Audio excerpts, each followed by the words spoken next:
think one of the signs that the self is absent, the traumatized self, is one can see beauty and is in awe of it.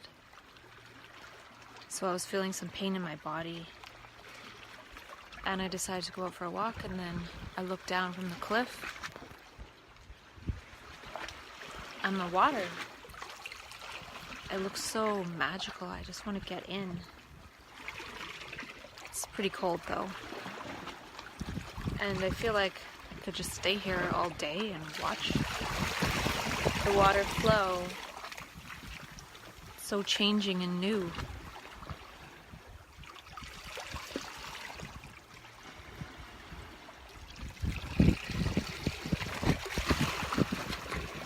And then I was watching these barnacles. I've never seen the big barnacles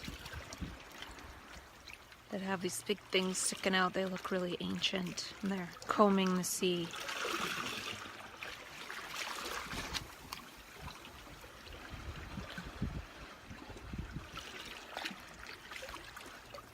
So I took some video of this beautiful spot.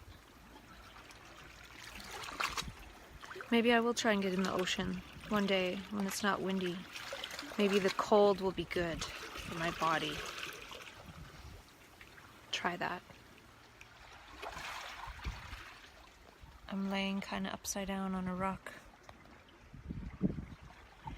Water's back there. Feels good.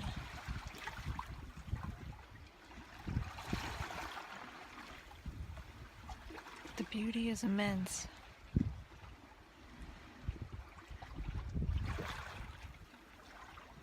And we're all friends.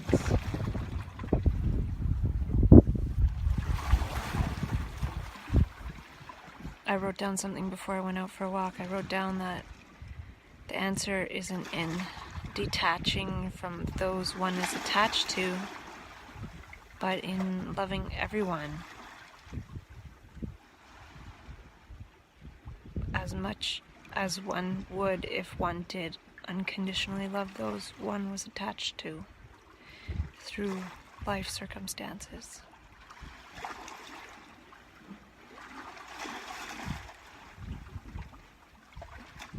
I don't know if that's true.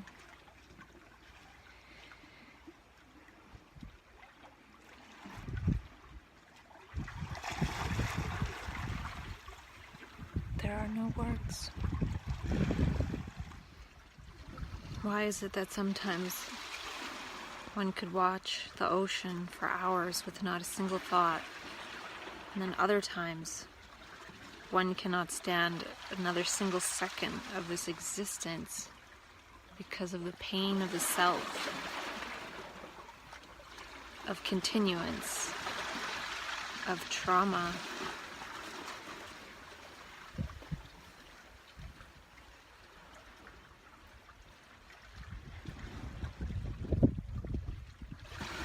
Of noise. There's an infinite beauty, an infinite stillness that one is able to tap into sometimes. But one of the keys is that we need to forget. We can't wish for these moments, as beautiful as they are, to continue, because that is the movement of accumulation, and it's the movement of accumulation of memory, which is painful.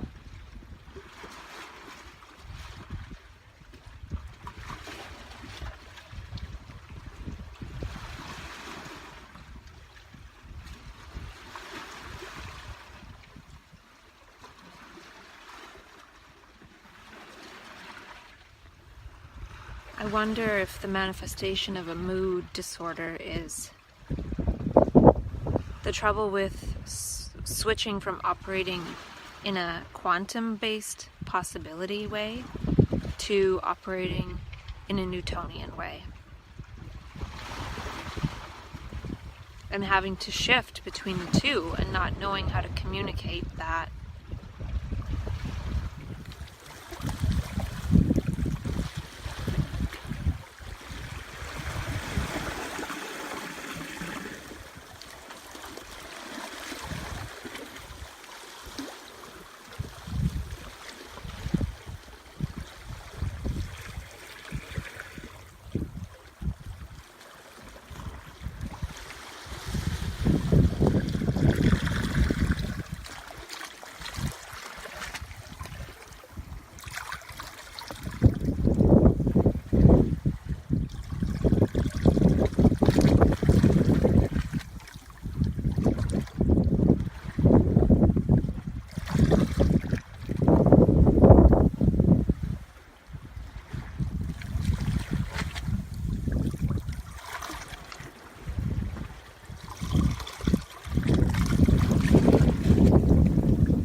The ocean is so smooth right now.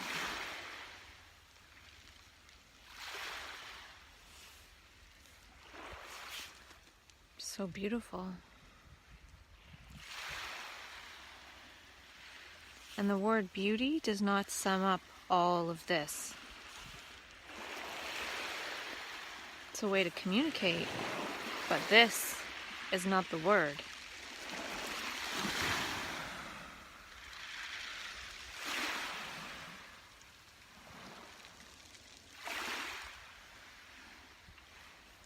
I've taken some notes down lately that I could talk about, but I've lost my process of being able to talk about insights since I really haven't had my own space. But I think I might want to try to carve out that space again at some point, because I've been talking a little bit on a group online and people are making comments that I'm channeling, I'm speaking for millions of people, they want to make notes on what I'm saying is genius, I'm channeling some kind of wisdom. So I have all these videos that I haven't shared, but in this group I'm sort of sharing like I would on a video. And the feedback is good. Not that it's not the intention of that group to have feedback on what I'm saying, but people are giving me good feedback. So it's a sign that maybe it would be helpful to people. But I'm still in the process of trying to figure this out, trying to figure out how to contain these states of fear and anger that they want to be acted out and they want to cause trauma and perpetuate trauma and cause chaos. Because it's really intense. And it's not congruent with the moment. So if I'm here on the beach and I have this intense pain and anguish psychologically, that is not congruent with standing on a beach. So it's not something only from this moment now. Because if it was, then one would be feeling beautiful and beautifully because this is pure beauty. So something in the body isn't congruent with the moment now. And that's the thing, is that I don't think we're linear entities. I don't think we're consistent or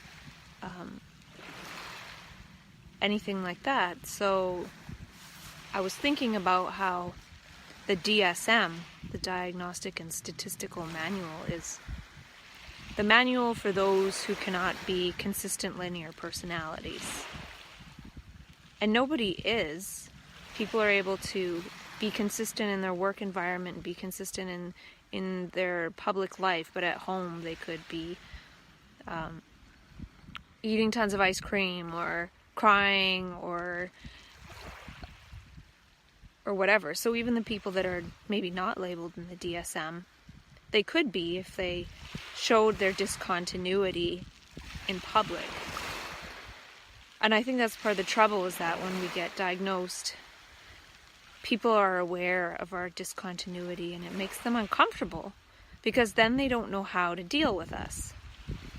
So in the process of getting to know each other, we try to figure each other out so then we're comfortable. We know how to act around that person, who they are, their characteristics, and then we can sort of plot out appropriate strategies to be. Whereas if somebody is labeled bipolar, they're really inconsistent, another person has to be really open and fluid to be able to respond to that person.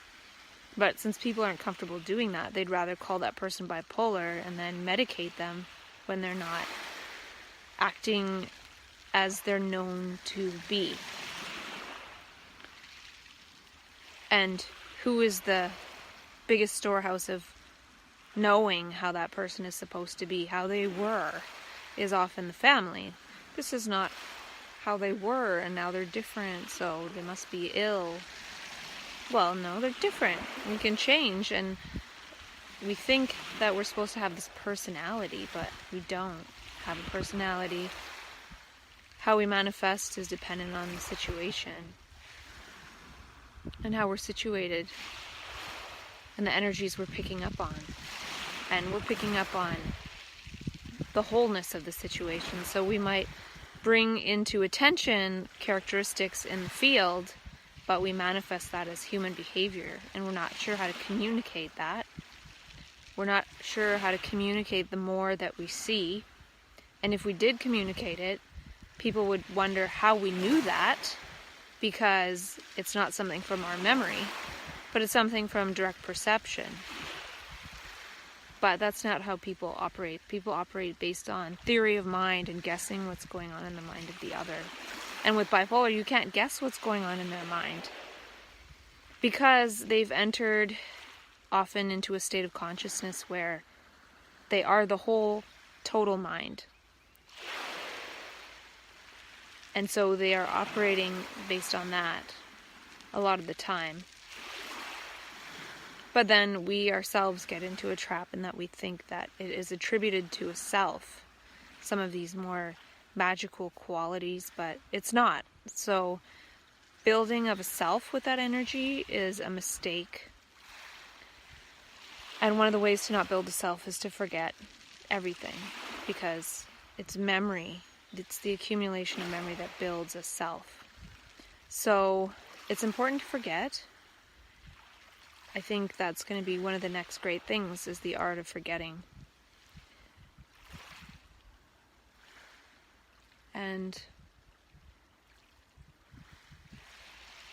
yeah, I wrote a lot of other stuff down to talk about, but I do feel like a lot of it is repetition to what I've already said in many different ways.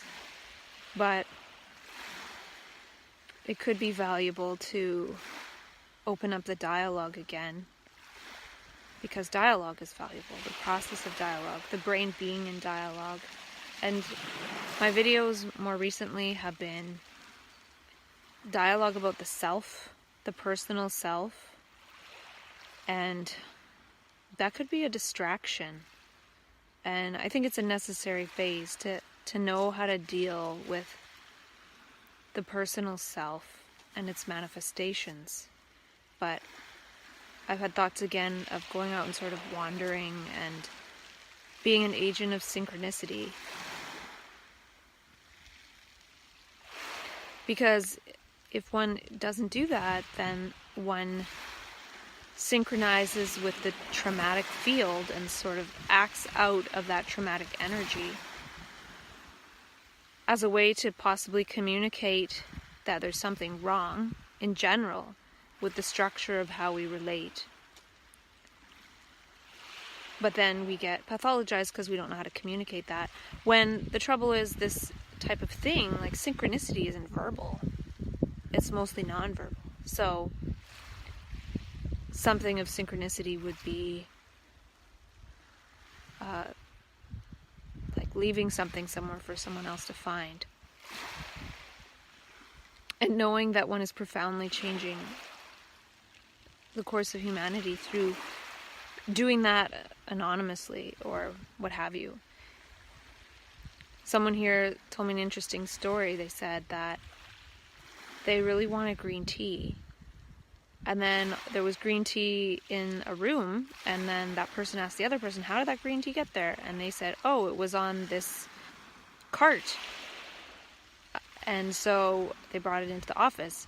So that person manifested green tea, and the green tea was in German, and this person is German. So they manifested German green tea probably like the day they wanted it, even though it was on its way before this person knew that they wanted this green tea.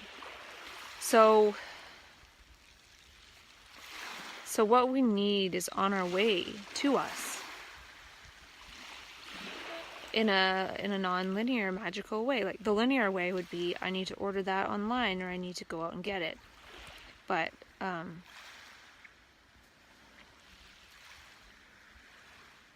someone put that there and didn't really know why. There's no reason why. So moving beyond causality, there's a lot to this. And a lot of people have said a lot of things about it over the years, for sure, in terms of spirituality and so many things, but I feel that a lot of that helps people that are linear, but what about the people that are non-linear and then get stuck in these traumatic fields of energy and are unable to get out? And they keep reenacting this trauma in the form of maybe fear or anger responses, but it's not them. They're super sensitive and they're picking up on this. And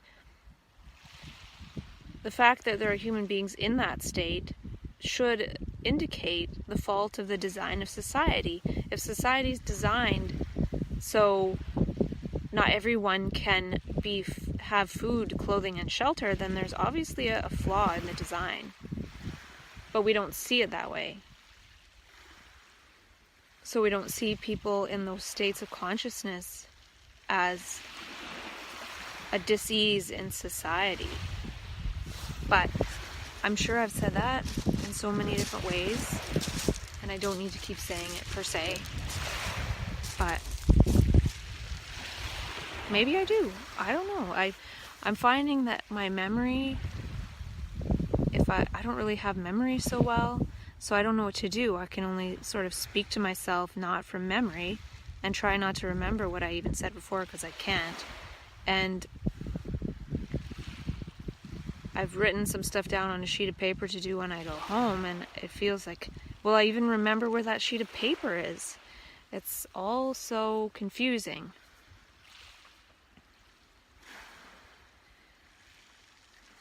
And that fear reaction I had the other night, I think I talked about it.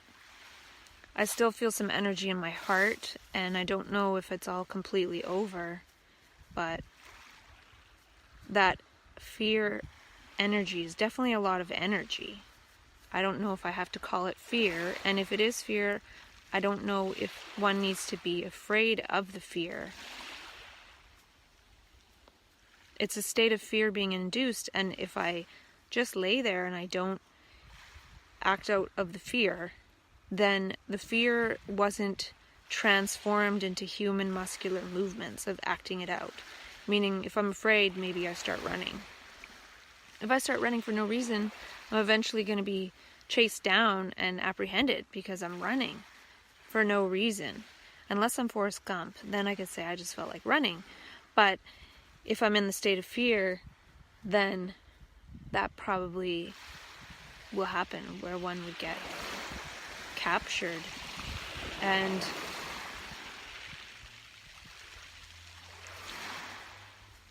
I don't even know what I was saying. I forget. So not dividing oneself from the fear, but being that state of fear and allowing that fear to, I almost feel like it's creating more energy in the body in a way. Like, it's a lot of energy, and if one doesn't dissipate the energy by running or doing something fearful, then maybe one gains that energy.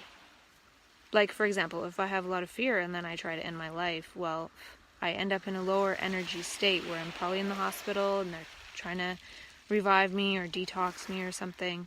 And then that is a worse environment to try to get out of. So if I'm able to be with that fear as the state of fear, not separating myself as the one who's afraid of the fear, there's no separation, then it's energy. It can be energy undifferentiated by labeling it anything in particular. And I'm not sure how long I can go on like this, or if it will accumulate and I'll feel like I can't take it anymore. But we'll see, because this kind of feels like last year in the beginning of October when I started to feel that pain, and I was trying to be with the pain, and then it got too intense and I couldn't be with the pain, and I ended up taking antipsychotics. But now I'm taking the antipsychotics daily, And the pain's still there. It's not preventing it from happening. It's still happening kind of the same way. So if this passes, it could be good to try not to take the antipsychotics for a while and then save them for when it starts happening again. But maybe it lessens the intensity at this point in time. I don't know. I really don't know. And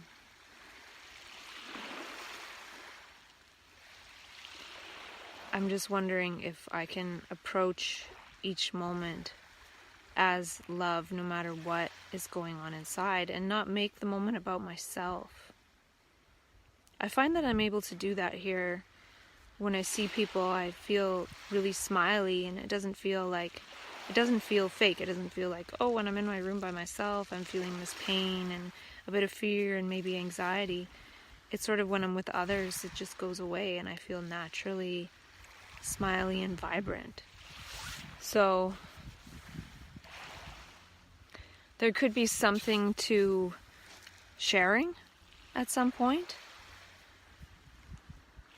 because I might feel kind of isolated with this, but I'm not if I was to start sharing in ways that I feel comfortable with. And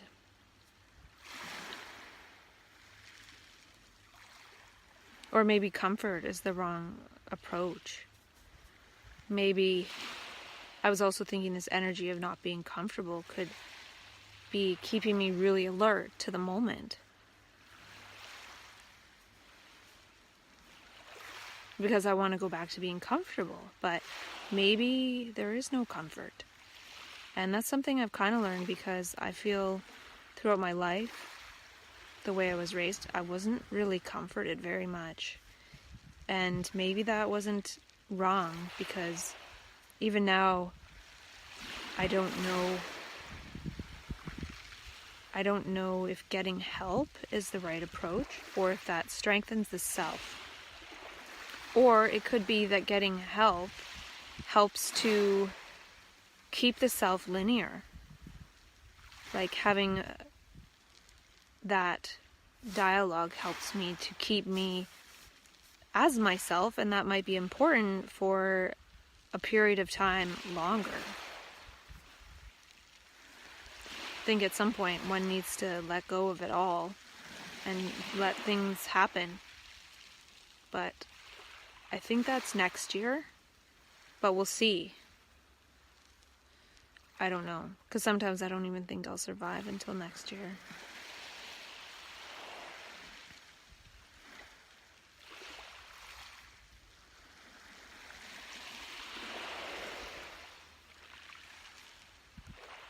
But my job is to keep myself alive till I know what my job is. But I think part of it is learning not to propagate the fear and the anger.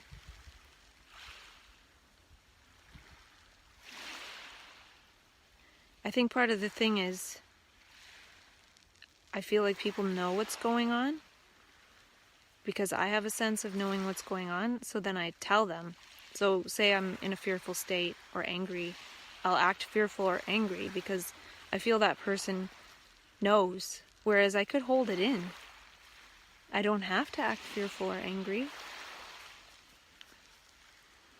And I don't think that's a choice. I think that's a realization that people don't necessarily understand what's going on.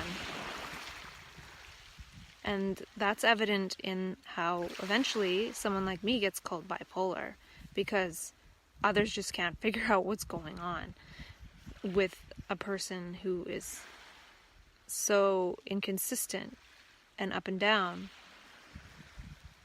But part of being inconsistent and up and down is that one is trying to say what's going on. One's trying to share what's going on with inside of oneself, which is, hey, I'm not this linear, consistent personality that I thought I was. I'm states of consciousness being played on this biological instrument like a flute. You change the note and something totally different happens. And so it's like, well, I'm an instrument of the universe, and being exposed to that way of being is very disorientating for a long period of time. And during that period of time, there aren't understanding people around saying, oh, you're trying to reorient yourself to a different way of operating. They're saying you're ill, you're angry, you're this, and they're reacting back in the same way. So they're mirroring that state. And then if one is in a high state, everyone around is mirroring that state too. So one realizes that one needs to be more responsible. And so again, it's not a choice, it's realizing how things work. And realizing that not everybody understands how things work. And even the one that feels they're coming to some understanding of how things work can't really understand how things work. And that's part of the understanding, is understanding that we can't understand how this works. And settling into that.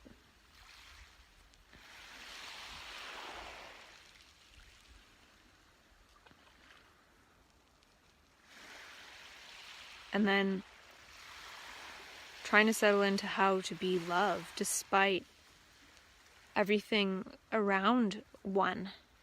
Instead of mirroring that, mirroring the anger and the hate and the fear, and being that manifest as like a calling bird, one has to deflect it all somehow. And I think that's what I need to learn next. But how do you say to somebody, I don't know who I am, I don't understand life? You know, when we are acting confused in those early days and then we get labeled, we're basically trying to say, I don't know who I am, I don't know how the world works, I thought it worked this way, seems like it's working in all these other ways, I can't tell. And then, since we're confused, we get called ill. But it could be more scary that others aren't confused. They think they understand how the world works.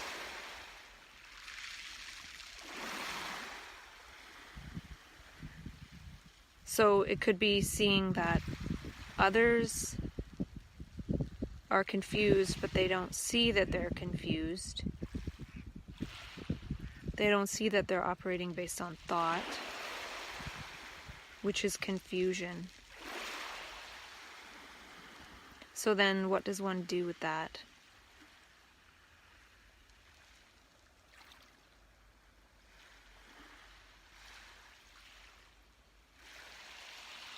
I think not speaking from thought is a start.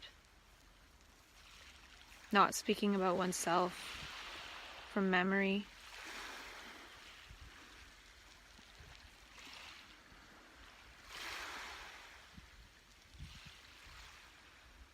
And then part of one feels like one doesn't want others to know this or not know anything, because then there's a period of chaos. And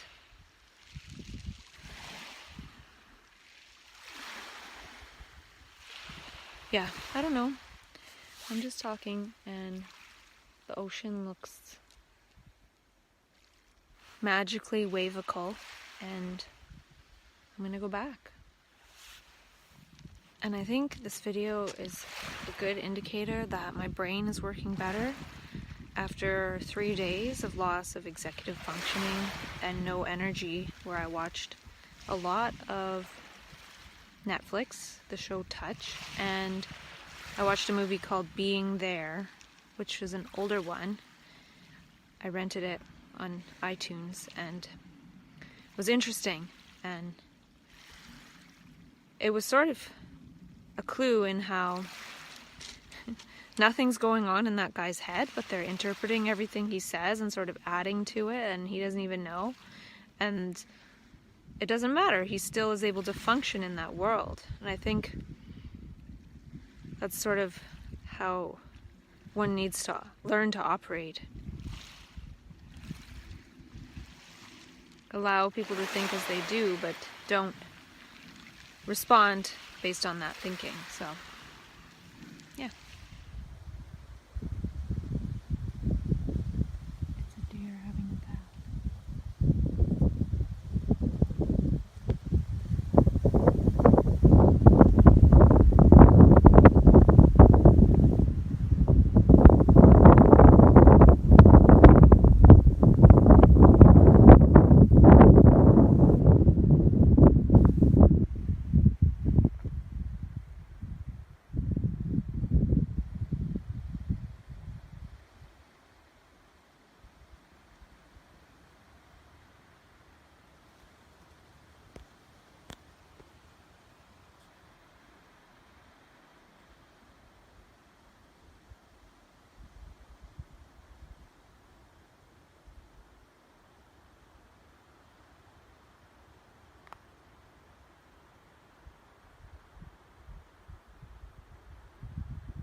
I don't even know how I saw that deer. I was right beside it and I just stopped, turned and looked, and there it was.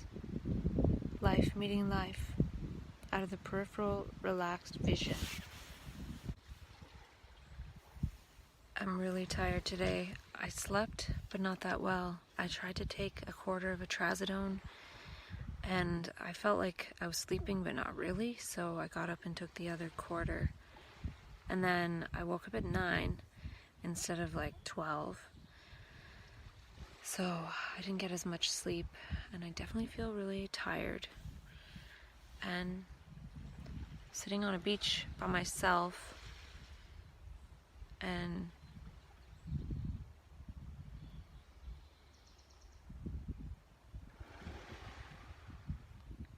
doesn't really get much better than this, but I feel tired and my brain is pondering certain things, like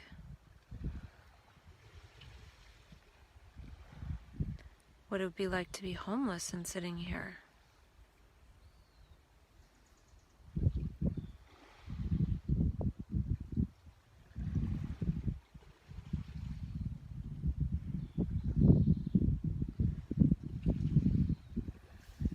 I don't know.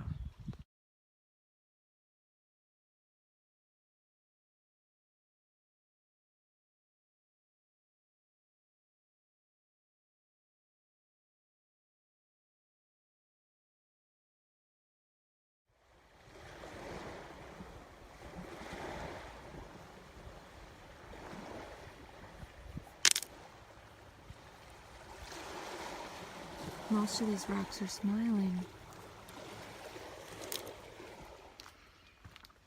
I thought today was going to be a tired day, and I laid on the beach for a while, and then I felt really thirsty, so I went to the store and I bought coconut water and kombucha and a bit of stuff to make a smoothie. And then I came back, got in my bathing suit to lay on the beach, and then I went in the water up to my legs, top of my legs, because it's really, really cold. But I was sort of trying to experience the experience of pain, because sometimes I have this pain, and I was feeling the pain in my legs, and then I was asking myself, where is the pain? And then it sort of felt more diffuse, and then eventually my legs went kind of numb and I couldn't feel it. But I was just sort of playing around with, like, where is this experience of pain? And then it sort of went away faster, I think. And now I'm on a little trail, and then I'm gonna go back and drink my kombucha and make a smoothie. And yeah, I feel like I have lots to talk about, but the thing is that I'm sort of going inwardly, and like things are coming up to mind, but I'm just being inward. I'm not writing anything down, and I'm not talking to myself on video, because I'd have to sit there and then just say things sporadically, which I could do at some point, but it just feels like I'm processing a lot inwardly. And it's nice to know that if I'm tired, doesn't mean I'm going to be tired all day. And maybe my body needs something. Maybe I'm dehydrated. Maybe I need a coconut water. I did go back and take another tyrosine because I felt like I could use a bit more of a boost. I can take up to 1,500 milligrams, and I only took 500, so that could have helped too. And the other strange thing is, I sent a couple emails last week or the week before, and last week people were trying to reply to me and it wouldn't go through. So 2 different people, completely different, disconnected things.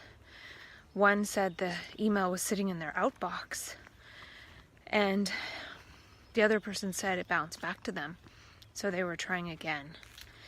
So why would the email bounce back? They wrote the right email address. I think it's pointing to something to do with how things are relative. There are multiple layers to reality. In a way, I don't exist. That sounds crazy, but I don't exist as a person. And it's sort of hard to make me manifest as a person. And so sometimes I sort of go into the unknown, the unmanifest, and literally technology has to wait for me to be sort of reconnected, because I exist in discontinuity. So I can go in and out of time, whereas others, so the emails have to wait till I'm sort of back in time to send out to me. And it's like a technological glitch to others, but to me, it's a clue of how this all works, and it's really messed up. So I think on this trip I'm coming to terms with some of the things that I've always known, but I put them aside because at the time they were too frightening to accept as true. You know, things about how time isn't linear. Reality is quantum.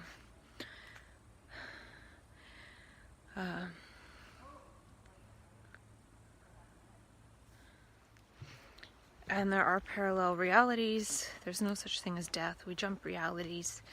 We're not made of matter. Fundamentally, we're awareness. Blah, blah. Like all this stuff that people talk about theoretically in spiritual circles or in metaphysical circles or whatever, they are true. And one can read them and sort of grasp them intellectually and be like, oh yeah, that's lovely. Things aren't linear. There's no causation, possibility, collapsing wave functions, or however they want to say it.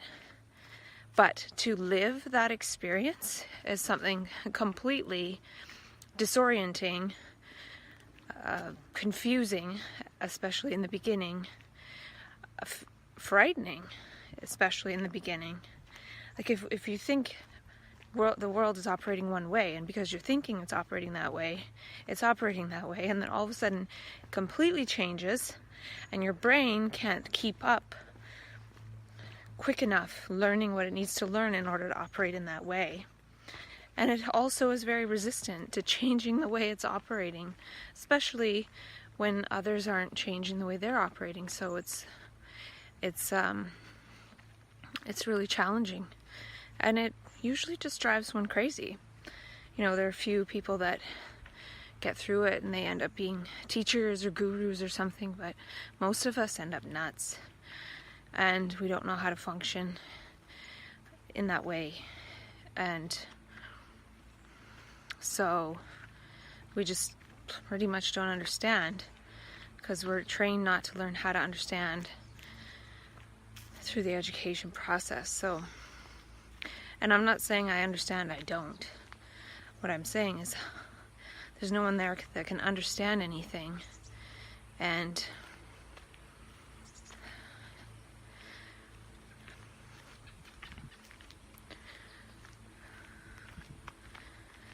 yeah. And people don't want to know this. That's the thing that first scared me when I ever came in contact with that reality. When I was aware that I was aware of it.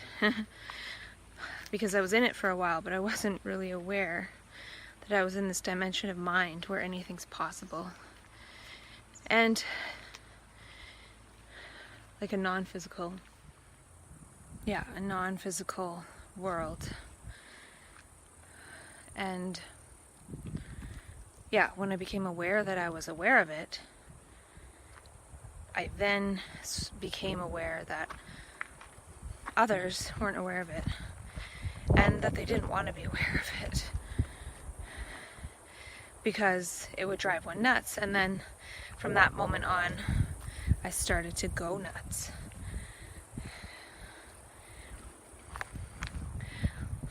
Because I think there's a problem with trying to tell people about it versus living it out quietly.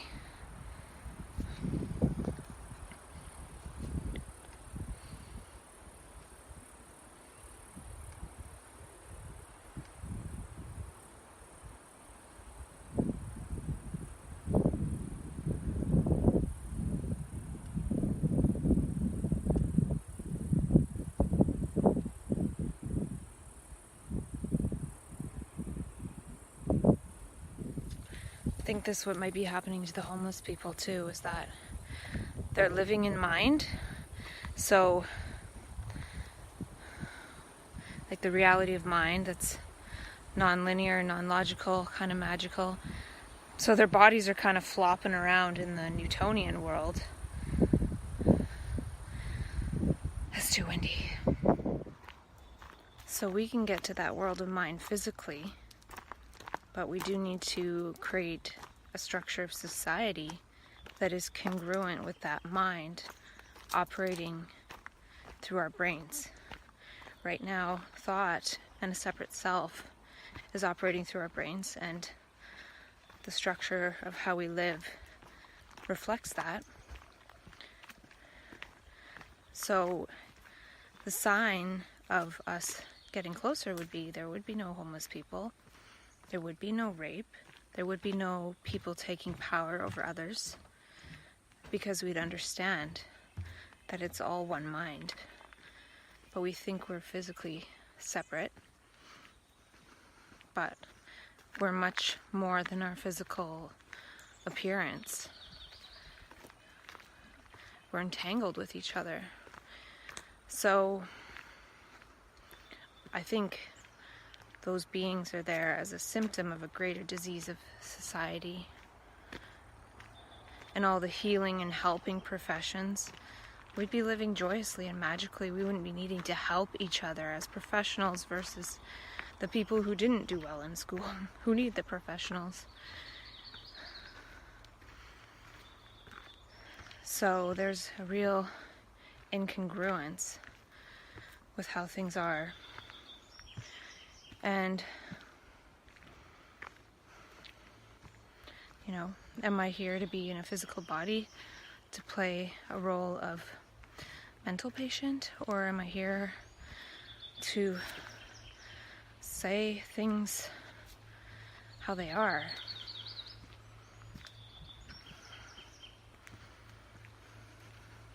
There's people that are lucky enough to be somewhat successful enough to make themselves comfortable. Then at some point they realize it's meaningless, so they search out spirituality or something. But the people who are mentally ill, supposedly, and homeless, they've gone into that reality. The spirituality is not a concept, it's not information, it's not words, it's an actual reality. And one needs to know how to operate in that way. And one can be successful and then learn the spiritual principles and then learn to operate in that way somewhat. But some people are thrust into it, and we're not taught those things. Or we're not taught how to learn fast enough to keep up with it. And so we falter.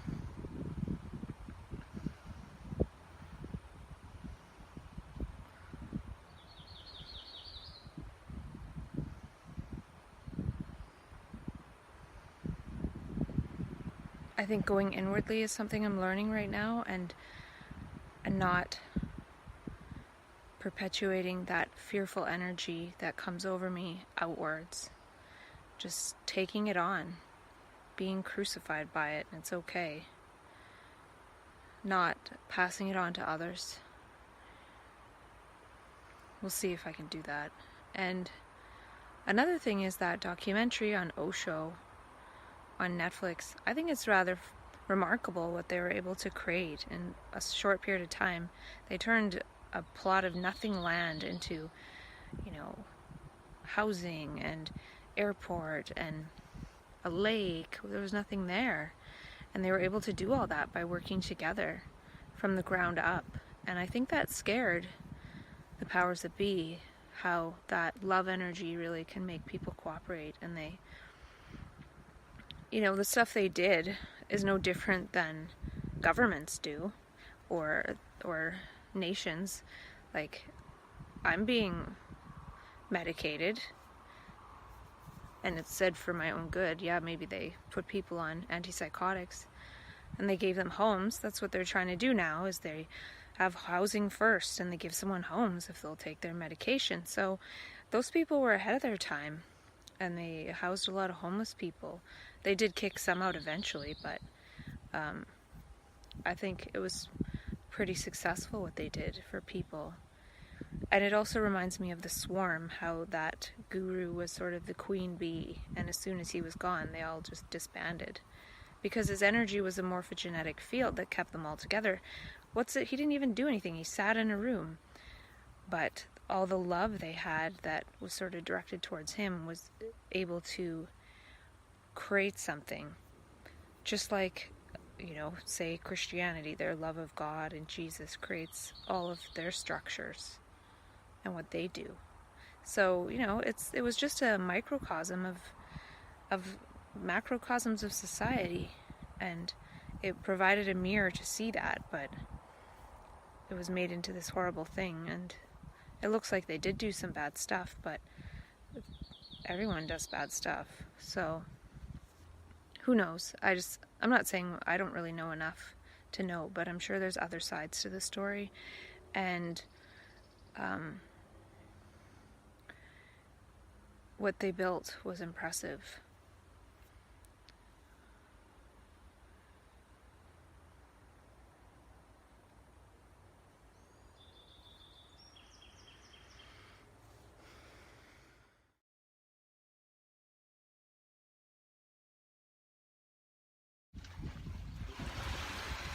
So it's official.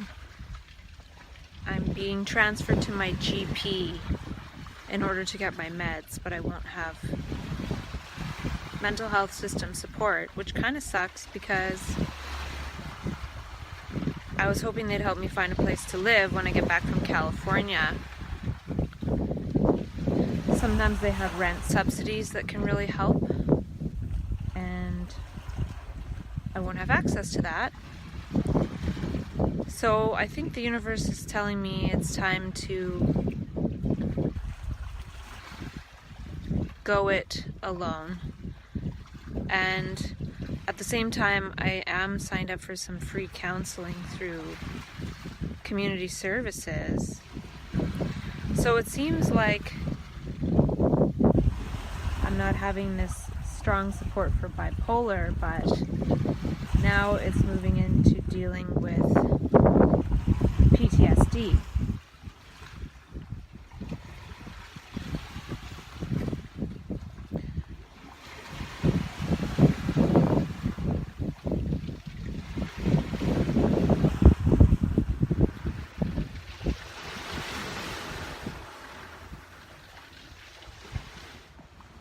And last night I didn't have the greatest sleep. Last night I took a quarter trazodone and I took 3 quetiapine instead of 2. I thought, since this is usually the time when I have to up quetiapine, that I could try to up it. And I didn't have the greatest sleep. Like, I had dreams that I remembered and it felt like I was half asleep half the night.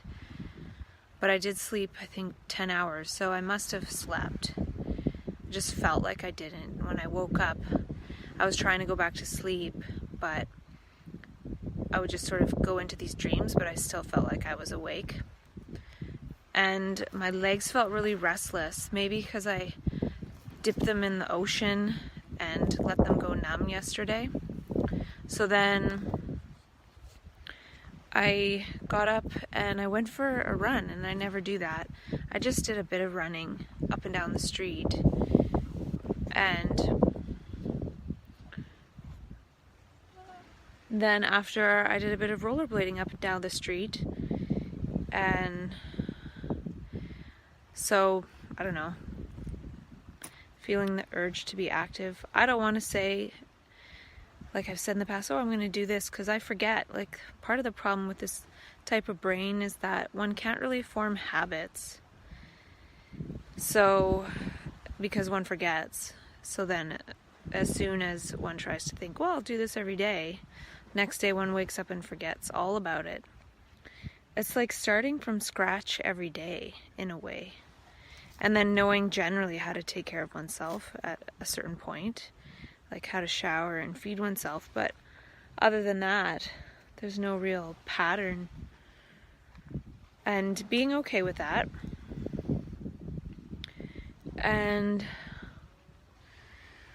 yeah, so right now though, today I do feel a little bit better. So maybe taking a bit more quetiapine is good. because I don't really like that body pain, because it makes my body painful. So I might try acupuncture when I go back.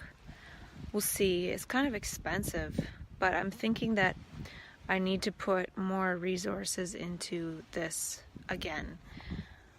Before all this started happening, like the worst part, 2 years ago, before I started talking to myself, I did take care of my body really well and spent a lot of money on body therapies and things, and I was working more. But now, not so much. And I kind of had an insight that there's no self, but a lot of what happens is a result of what we eat. Oh no, a lot of the stuff that's gone wrong in my life is when I was drinking. So that changed consciousness, and that changed what manifested in my experience, and it wasn't necessarily good. So maybe by going back to eating lots of healthy food again, that could help. Because then my body will feel good. It'll feel safe and nourished. Right now it doesn't feel that. It feels kind of agitated. So we'll see. We will see.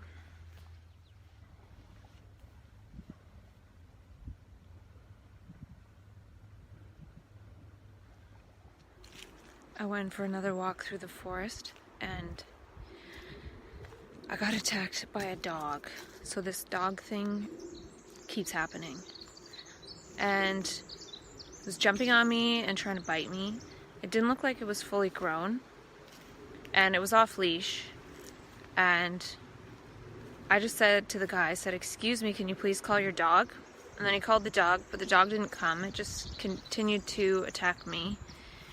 And then he was kind of a slow-moving older gentleman, so finally he got to the dog and then said sit, and the dog listened finally, after jumping on me about 3 or 4 times and trying to bite my elbow. Luckily I'm wearing a sweater, and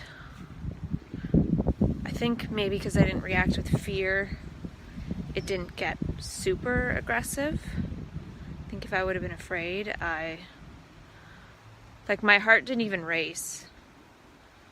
But I did definitely respond and request that I didn't really want the dog attacking me. And then after I said, you should keep your dog on a leash. Dogs are unpredictable. And then I said, just because you think it's cute doesn't mean that, I don't know what I said. But point being, I don't know, then it makes me feel like I shouldn't even go outside. I checked the spire. It didn't make me breathe tense or anything. It wasn't, I don't know, I feel like the universe is testing me to see how I react to being attacked.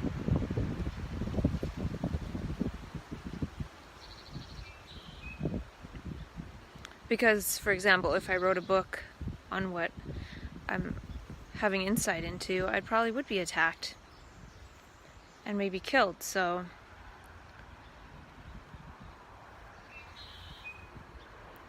yeah, I don't know what the message is from the universe. Could be, oh, dogs can smell evil, and yeah, there's definitely evil inside me. There has been in the past. Everyone has it. Just give people the right situation. But I think that's the point, is I'm supposed to learn how to be neutral about attack coming at me, apparently. So the dogs are helping me out with this, because I felt pretty neutral about it. And I was walking and I was letting my mind just wander about all this consciousness stuff and crisis in consciousness and stuff that I've been writing down but not necessarily talking about. I've been writing a lot down but not talking about it. So I don't know if I'm supposed to write something, but sort of pondering that stuff, and I was like, pondering unconditional love at that point.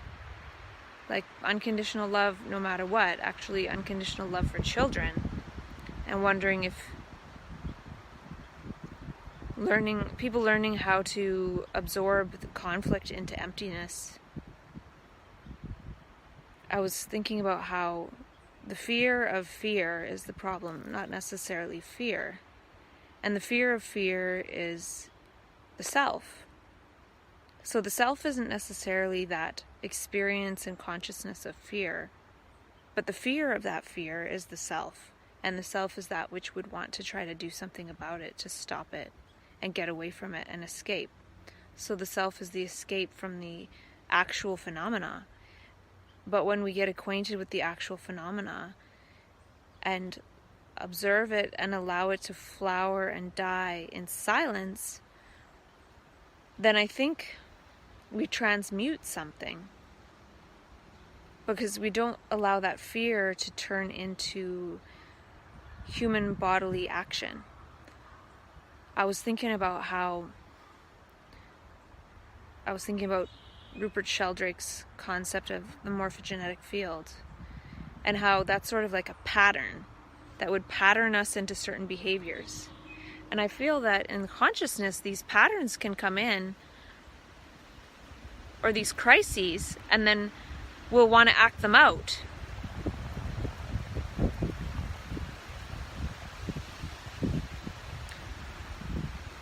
But I think that it's possible to absorb those patterns into silence and actually silence the morphogenetic field that would have us behave in habits and patterns. And then what that would turn into is the morphogenetic field would now be the epigenetic matrix. So instead of us being patterned by these patterns and consciousness that we all share and then reacting out these dramas and traumas based on that, we move into silence, absorb that, and then speak in a dialogical way.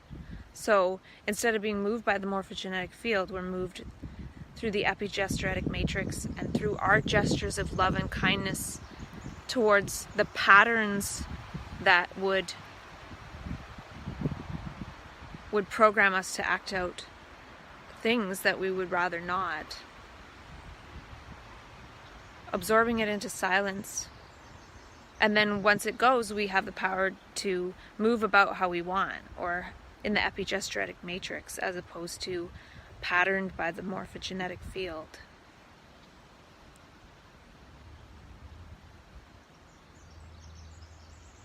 So I don't know if that makes any sense, but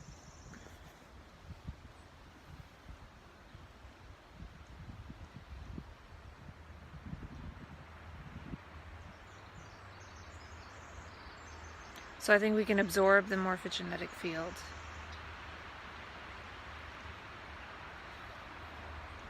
And that would change it.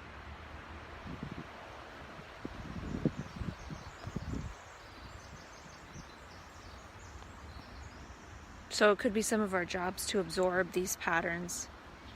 And that's sort of how I've talked about learning how to be with the extreme states of consciousness that come into consciousness and not turn it into, oh, I gotta call 911 because I'm having a psychosis. That takes a lot of practice, and it's not something I'm saying that everybody can do. And it's probably not something that everybody needs to do. Just some people who are able to work towards that. And I don't know if it's right either.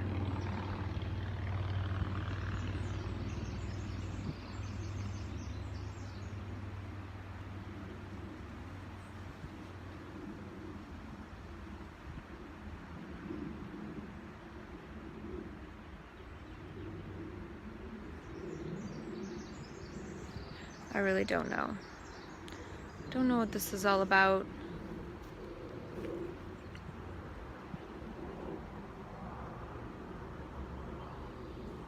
But I was reading a couple chapters in Dr. David Hawkins' book, Healing and Recovery.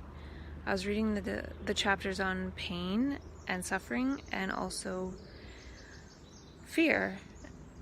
And he describes this process that I've been doing, and it's interesting because he talks about how if there's a certain something that arises in consciousness, say fear, he talks about how it's the fear of fear.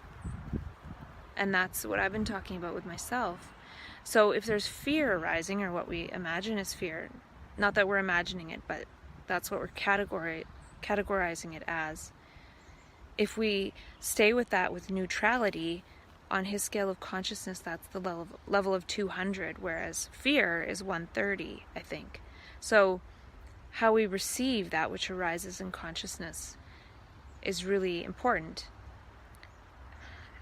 And we're not that which arises in consciousness, but we're the witnessing presence, and that is what matters, where the level of consciousness is, because that's how we'll move based on that information.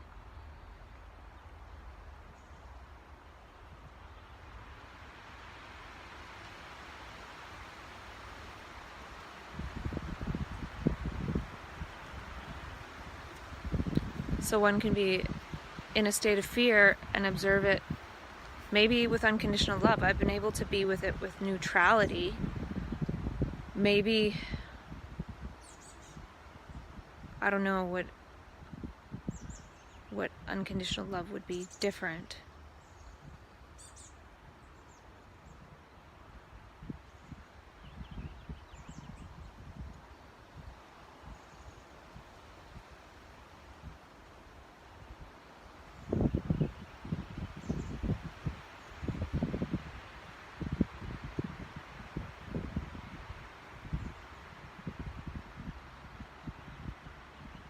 And then how does one resolve this crisis in consciousness? And I think this is part of where the non-doing comes in, because these states will arise, these fearful states, but there's nothing we can do about it. It's when we try to do something that we get into trouble.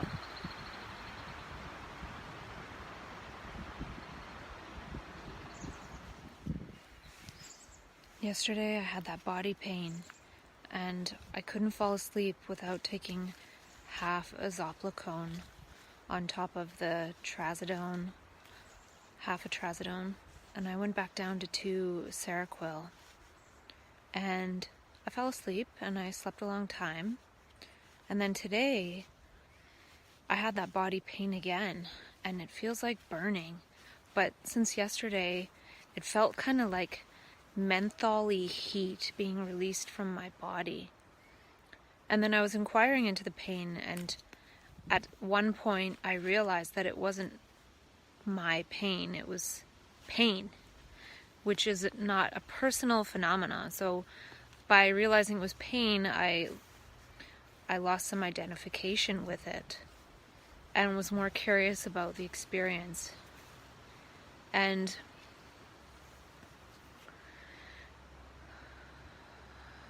it was there, and it was uncomfortable. And then I was listening to classical music today and doing some writing. I signed up for a 3-month Spotify trial because I know nothing about classical music, and the idea of the healing power of sound is important, especially because I hear that sound all the time. And then today, all of a sudden I realized when I was listening to that music that I couldn't hear the sound, the Schumann resonance, that vibration. And then I took out my headphones and I still couldn't hear the sound, and everything felt really silent. And then I realized that I could really feel my heart beating, like the lub-dub. And it was strange because before that I've experienced my heart as not beating probably for the last year. I've experienced it more as moving in a circle. So in it moving in the circle, it's not beating because the beat is in the stationariness and the boom. So that was moving me in a circle, and I even recorded that at some point. And then I realized I started to feel my heart beat that way yesterday. it was like I could really feel it beating, and I haven't been able to feel it beating.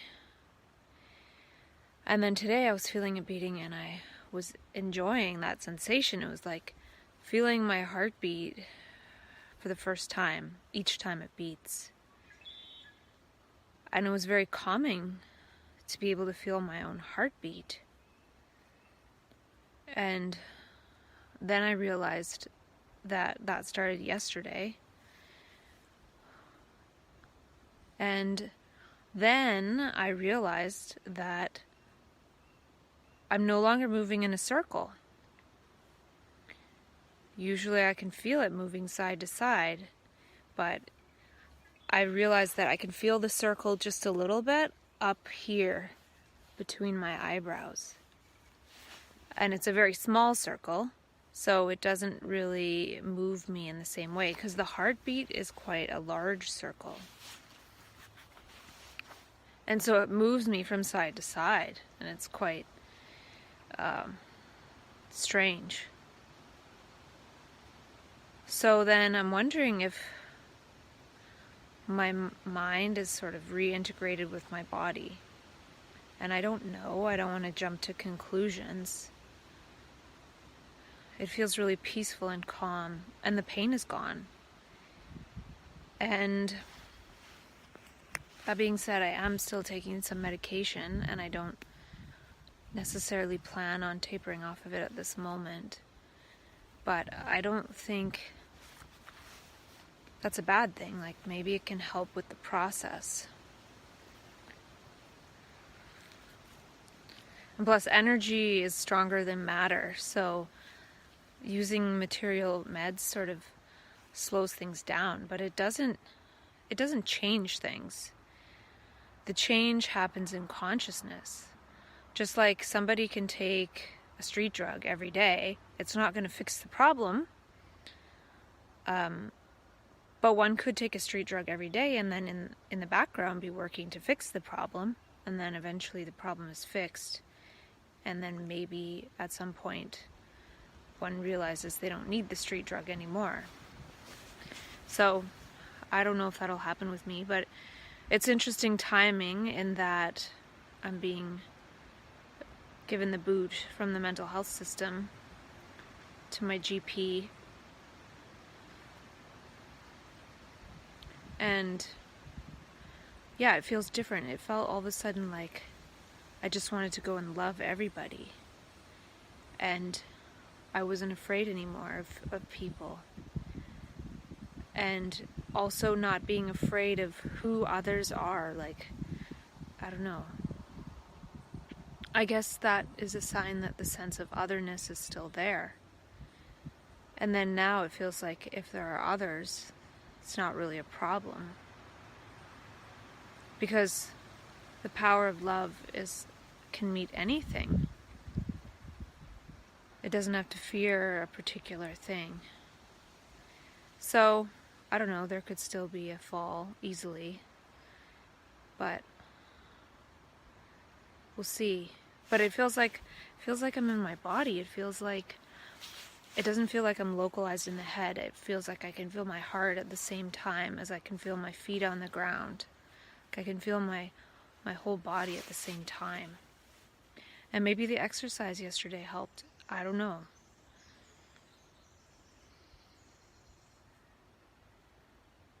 And it feels like I could just practice moving gracefully because I can move. I can move myself. Because I don't feel trapped. I did take 1,000 milligrams of tyrosine today because I had something to write. And my breathing feels really calm, and calm breathing is coming back. Interestingly enough, since the night or the day that I had the bit of a crisis, since then, calm breathing has been coming back. It's not 4 minutes a day, it's more like 15 to 50 minutes a day. I have been doing the Peter Smith relaxation audio the last 3 nights, and I'm not going to try and say, I'm going to do it every day. I'm going to do it whenever I think of it, and I'm not even going to see or think, did I do it 100 days in a row like I'm supposed to? Because then I will stop at some point, and then I just stop. Whereas if I don't think in terms of accumulation, I'll just keep doing it whenever I do. Because there is something to the relaxation response. Like, I feel a lot more relaxed now, and I felt that response when I started doing that audio again. And maybe we can only heal when we're in the relaxation response, the autonomic nervous system. I really don't know. It's just, I'm trying to take note of this interesting phenomenon that's happening. And it's happened by being with the pain and not resisting it, and getting to the point where one doesn't even call it pain anymore. It's just something happening in awareness, in the field of consciousness. And one is starting to identify more with the field of awareness than with the personal self and the personal body. And it's interesting because now in the field of awareness, the awareness is more aware of the body. Whereas before, it was more stuck in mind-made-up stories. And I realize the pain's not personal. But yeah, feeling my own heartbeat. I haven't felt that for a long time. That circular movement, it started when I was in California. I was in a really powerful space, like the environment was really powerful, and maybe I picked up on a healing vibe that stirs stuff up, but also heals.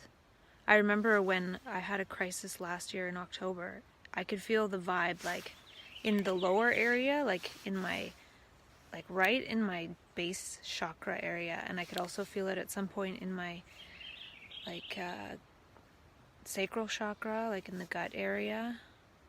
I haven't really felt it in the stomach, but I felt it in the heart.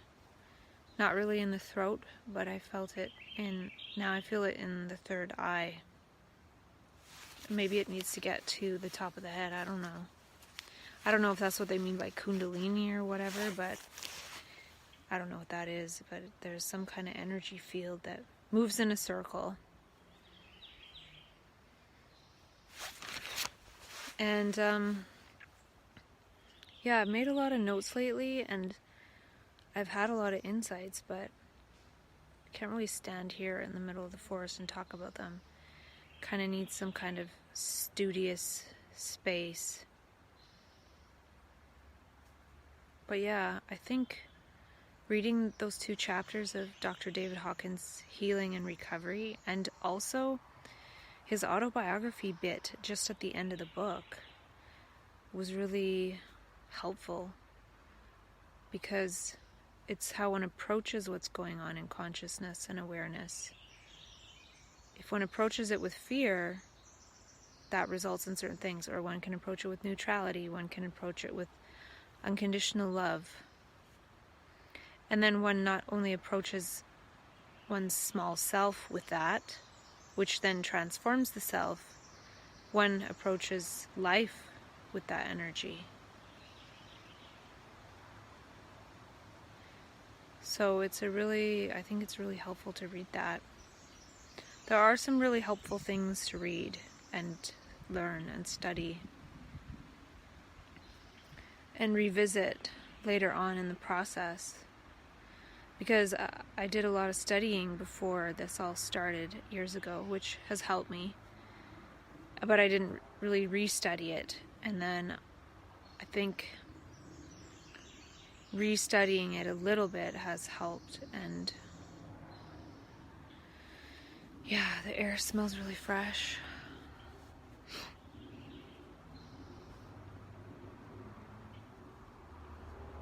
There's a sense that there's nothing to do, in a good way.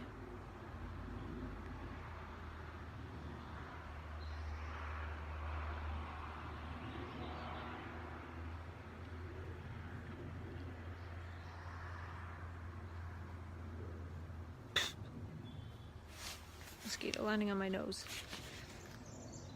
That's fine, I'm neutral. Last night I slept pretty well, and I took 3/4 trazodone, 2 quetiapine, Benadryl and a half, and I didn't have to take the Zopicon. And I'm glad about that, because sleeping pills can be habit forming.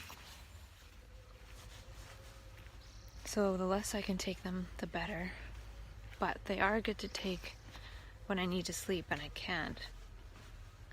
Because sleep is that which is going to keep me grounded in this supposedly physical reality.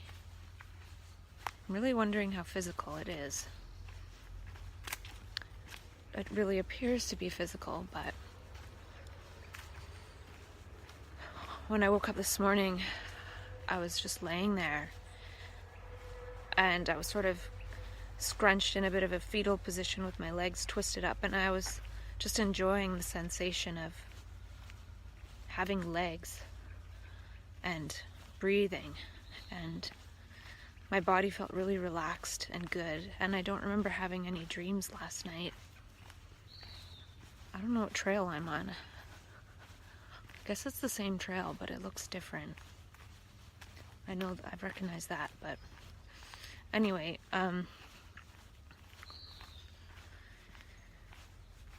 so yeah, I felt really good in my body, and I haven't had any of that pain yet again today. So maybe it's gone for now. I'm not saying that it's going to be gone forever. That would be a mistake, to think that things can be changeless. But it's good timing, because I think I'm going back home tomorrow, and I feel like a lot of that anger and hate that I was feeling in my body, I feel like it's gone. And I hope nothing happens to provoke it to come out. But I guess if it does, then I'll see that it's not totally gone.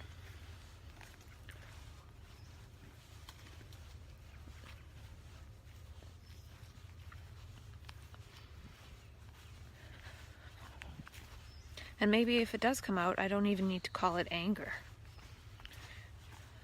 Maybe I don't need to label it anything and then feel bad. If it comes out of emptiness, that's what happens. And being neutral about it could be that which helps to end it. And that was part of the practice I did in order to be with a lot of that physical pain I was feeling. Well, it was supposedly physical pain.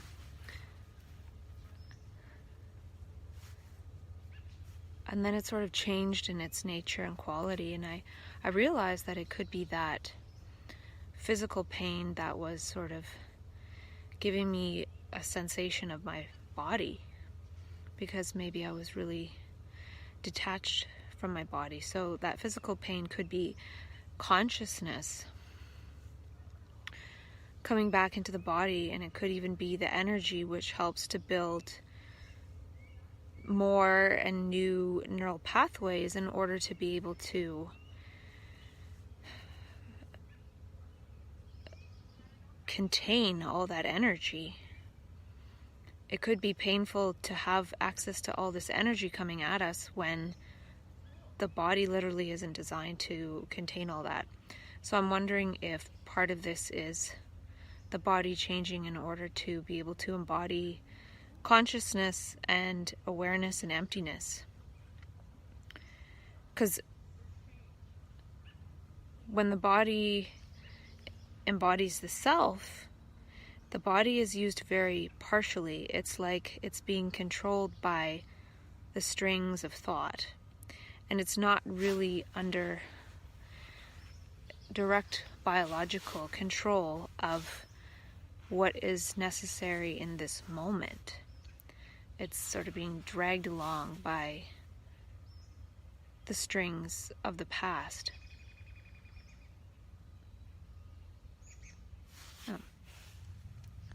I've written a lot down since I've been here, and I don't know if I shall write about it or talk about it or what.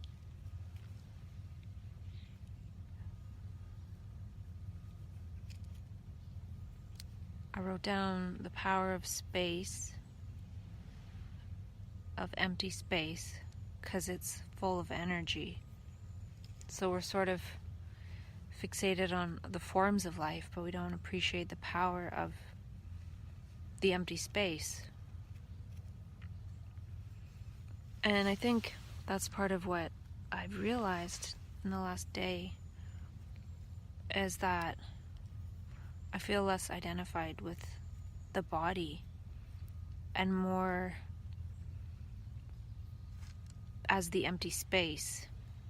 And if I see myself in that way, and I see myself from that empty space, then a lot of these weird experiences I've had make a lot more sense.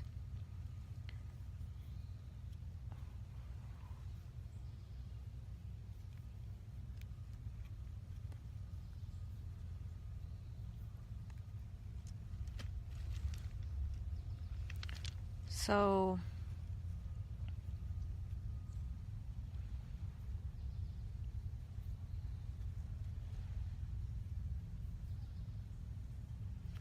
yeah.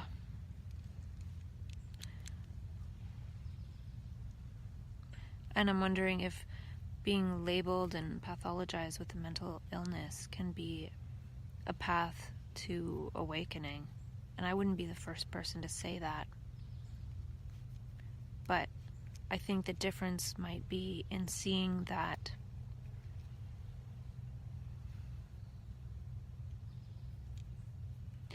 the system is a temporary measure. It's not something that we don't need to fight it. Because what I'm seeing from what I've experienced in the last 2 years of going through 3 crisis events without the hospital is that I don't go to the hospital if I'm able to handle it myself. And it's really unpleasant, for sure, but that unpleasantness doesn't transform into manifesting as a whole mental health system rallying around me to try and help me through it. And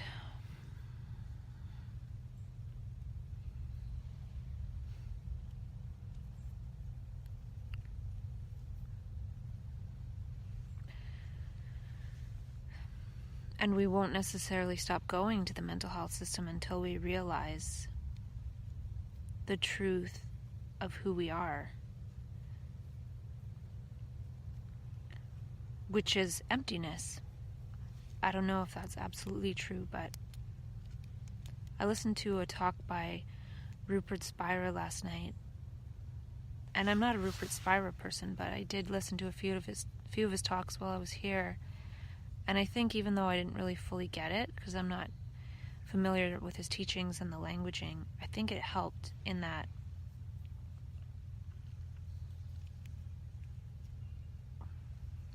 zooming out and being not identified, but understanding that one is awareness, which is emptiness.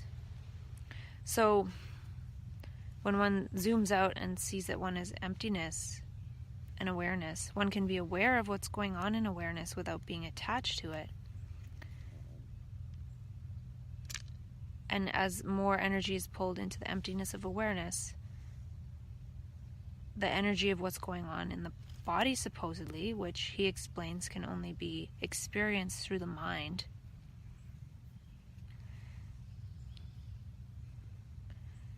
so then in that way we don't even know what's happening to the body. So I felt like it was in pain, but when I was able to zoom out, when you zoom out and you're in the perspective of emptiness, everything dissolves into that emptiness because it's not being fueled by identification, by wanting it to not be. So being in the emptiness, one is sort of neutral. So approaching that experience and that's where Dr. David Hawkins' work comes in, approaching that experience in the body, in the mind, in consciousness, in awareness, those are the layers that Rupert Spira talks about, from neutrality, that is a higher level, as the emptiness of neutrality, that's a higher level of consciousness than approaching it as fear. So if I feel like my body's in pain and I'm afraid of it, that's a lower energy state than if I'm neutral.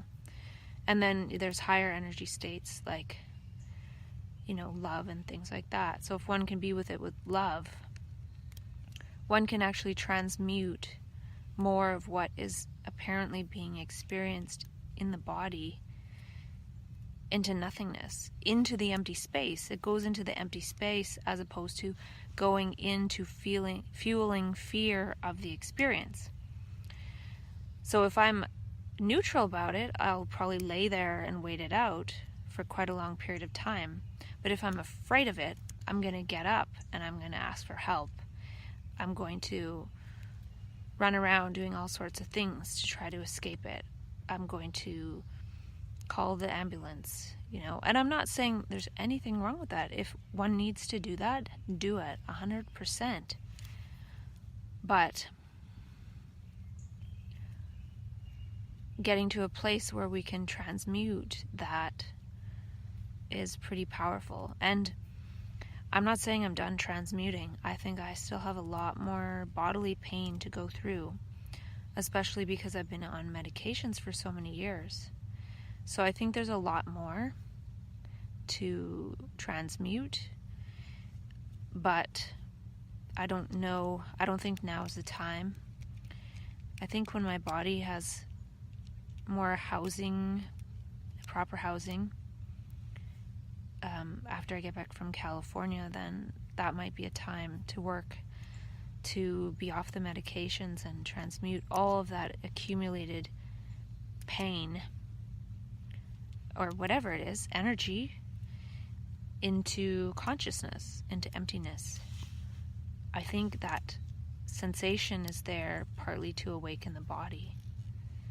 But when we're afraid of it, we awaken the mental health system. We give our power to the mental health system when we have the power in consciousness. And that's something that was interesting. These couple chapters in Dr. David Hawkins' book, I should share that. I think I'm going to start blogging more, because I don't think I can write a book, and I really just want people to suffer less. I don't really care about money or whatever. So yeah, I think sharing this process could be helpful. But I guess I feel a little bit wary because I'm not fully through the process, and I really don't know. That's the thing, when one is in this kind of space of emptiness and not knowing and not having thought, one feels very hesitant and unsure. That's sort of one's approach to life. One's not approaching it from a perspective of knowing how to do everything. I know this and I know that, and these are my opinions. One doesn't really have any opinions, so I think one of the troubles is that we're looking for cause and blame. And the world is really, there's no cause to it. And so when we start looking for causes, and then if we think we know the cause, then we think we know the solution. So to be with it without causality is huge. To just be with the sensation without thinking this is the cause. If I think, my mental illness is the cause, then I start to seek out help from the mental health system. And I'm not saying that's wrong. I think it's a temporary measure.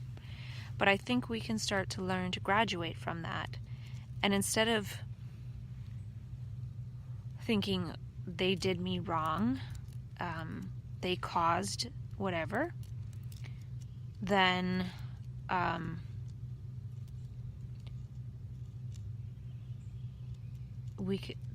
don't know. I think the more of us that learn how to deal with this, then we can say, hey, there's another way, and just do that other way, and then the other thing sort of dies out, but it's there for the people who need it. Because there are a lot of people that feel they're helped by it.